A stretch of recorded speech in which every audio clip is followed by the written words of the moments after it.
Hello అండి. అందరికీ good morning. ఈరోజు గోంగూర పచ్చిరొయ్యలు కర్రీ ఎలా చేసుకోవాలో మా అమ్మ దగ్గర నేర్చుకున్న స్టైల్‌లో చెప్తానండి. ఒక్కొక్కరు ఒక్కో టైప్‌లో చేస్తారు. నేనైతే మా అమ్మ దగ్గర ఇదే చూసి నేర్చుకున్నాను. ఎప్పుడు ఇలాగే చేస్తాము. ఇంట్లో చాలా బాగా వస్తుంది. బాగా తింటారు గూడా. మా అమ్మ వంటలు చాలా చేస్తదండి. తనలాగా కాకపోయినా కొంచెం ట్రై చేస్తాను. లేత గోంగూర తీసుకుని బాగా కడిగేసుకుని ఇలా ఉడికించుకోవాలి. లేత గోంగూర అయితే అన్నంలో ఆకులా తగలకుండా తొందరగా బ్లెండ్ అయిపోతుంది.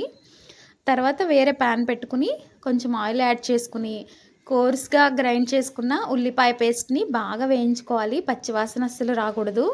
తర్వాత కొంచెం అల్లం వెల్లుల్లి పేస్ట్ వేసి మళ్ళీ దాన్ని కూడా బాగా ఫ్రై చేసుకున్నాక ఇలా శుభ్రం చేసుకున్న రొయ్యల్ని అందులో వేసుకోవాలి. రొయ్యలు వాటర్ రిలీజ్ చేస్తాయండి ఇందులో వేయగానే.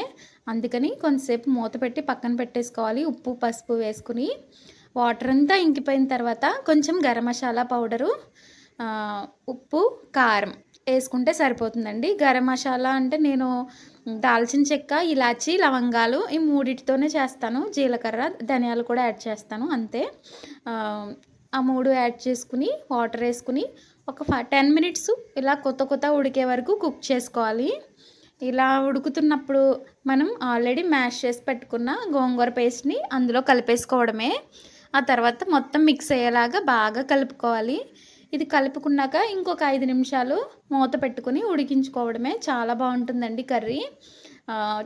చాలా టేస్టీగా ఉంటుందన్నమాట. వేడి వేడి అన్నంలో వర్షం వస్తున్నప్పుడు అలాంటి టైంలో కనుక ఇలాంటి కర్రీ చేసుకుని తింటే కడుపు నిండా తింటారు ఇంట్లో వాళ్ళందరూ.